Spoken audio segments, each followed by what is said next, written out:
구독과 좋아요 뿅뿅 눌러주세요. 안녕하세요. 고감 꼼꼼쌤입니다. 오늘은 학교에서의 비밀스러운 에피소드들을 살짝 공개해 보려 해요.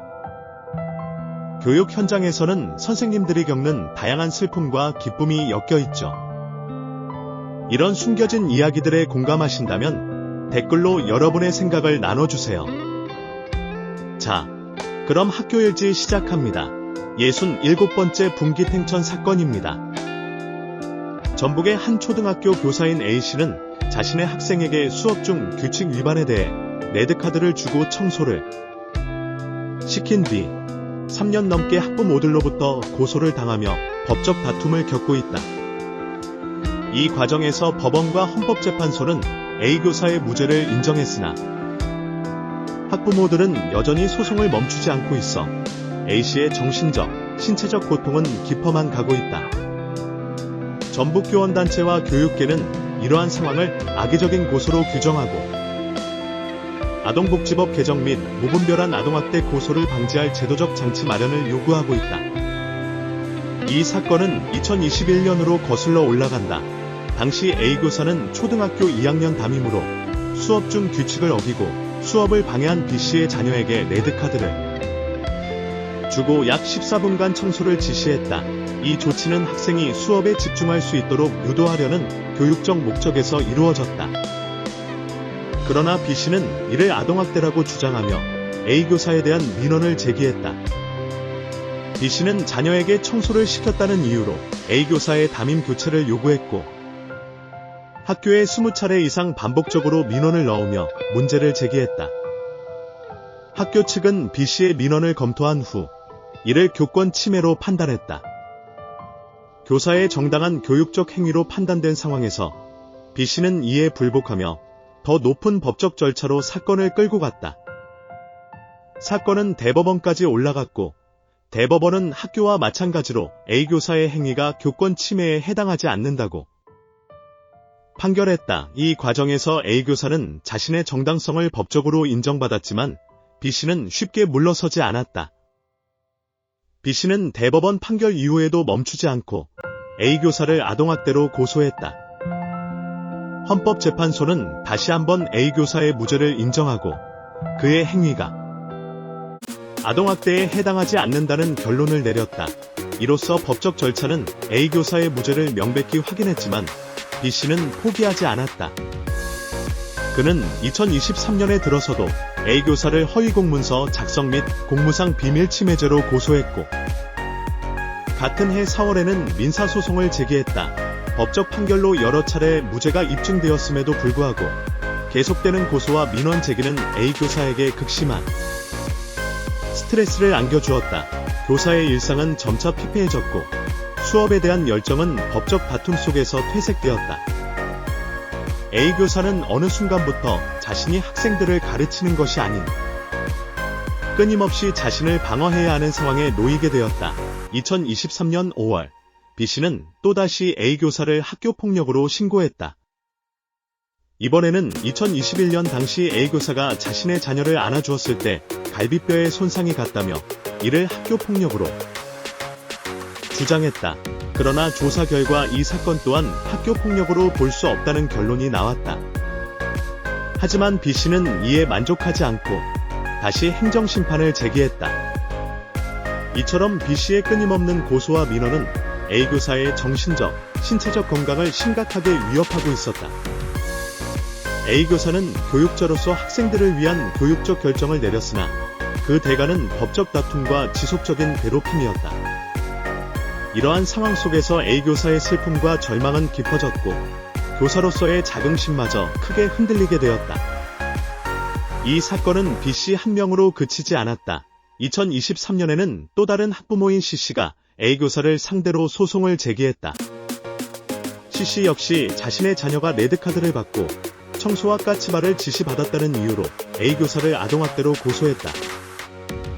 흥미로운 점은 C씨의 고소가 B씨와 동일한 날 이루어졌다는 것이다. 이로 인해 두 학부모 사이에 사전 모의가 있었던 것이 아니냐는 의혹이 제기되었다.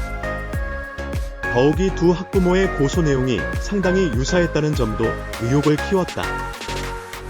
C씨는 B씨와 마찬가지로 A교사의 행위에 대해 아동학대 혐의를 제기했으나 검찰로부터 혐의 없음 판정을 받았다. 그럼에도 불구하고 C씨는 이에 불복하며 4천만 원의 피해 보상을 요구하는 민사소송을 제기했다. 이로 인해 A교사는 더 큰 법적 부담을 안게 되었고 그의 고통은 계속해서 심화되었다. 전북교원단체는 이러한 상황에 대해 강력히 대응하고 나섰다.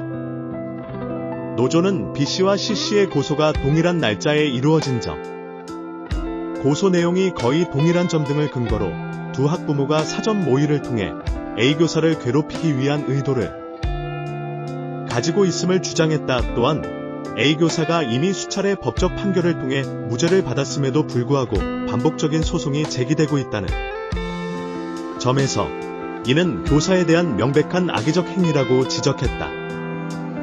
전북교원단체는 이러한 사례를 바탕으로 무분별한 아동학대 신고를 방지하기 위한 제도적 장치가 필요하다고 촉구했다.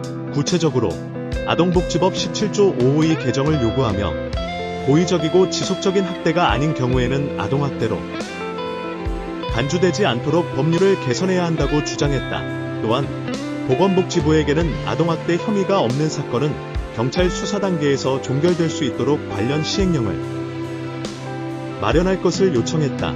특히 C씨가 전주의 한 대학에서 교수로 재직 중이라는 사실이 알려지면서 그에 대한 비판은 더욱 거세졌다.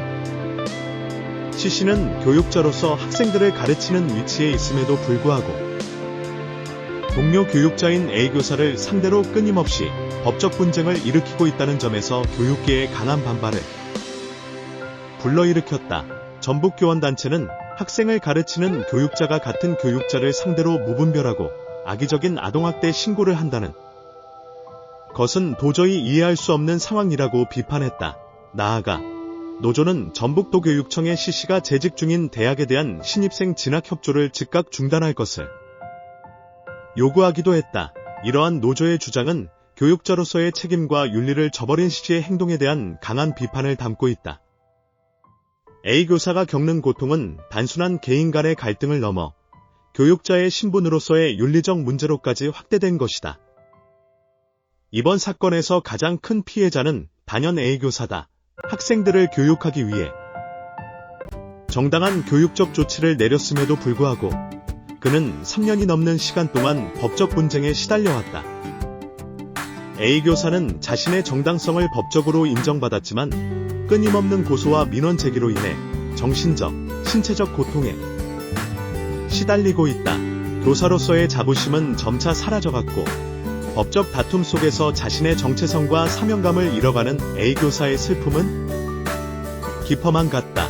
이번 사건은 단순한 아동학대 고소를 넘어 교육자가 얼마나 쉽게 악의적인 고소의 대상이 될 수 있는지를 보여주는 사례다. A교사가 겪은 3년간의 고통은 전북교원단체와 교육계가 교사의 권리 보호를 위해 목소리를 높이는 계기가 되었다. 법적으로 교사의 정당성이 입증된 상황에서도 반복되는 고소와 민원은 교사의 삶을 파괴할 수 있음을 이번 사건은 적나라하게 보여준다. 전북교원단체와 교육계는 아동복지법의 개정과 제도적 보호 장치 마련을 촉구하며 교사들이 안정적인 교육 환경에서 학생들을 지도할 수 있도록 법적, 제도적 보호가 강화되어야 한다는 목소리를 내고 있다. A교사의 고통이 헛되지 않도록 앞으로 교사들이 학생들에게 올바른 교육을 제공할 수 있는 환경이 조성되길 바란다. 정말 분기탱천 사건입니다. 항상 정신건강 바짝바짝 챙기십시오. 여러분의 노고에 진심으로 응원과 감사를 보냅니다. 좋은 사연 있으시면 메일로 언제든 보내주세요. 사연 채택된 분들께 커피 쿠폰 보내드리겠습니다. 67번째 학교일지였습니다. 지금까지 고감 꼼꼼쌤이었습니다. 아디오스. 구독과 좋아요 뿅뿅 눌러주세요.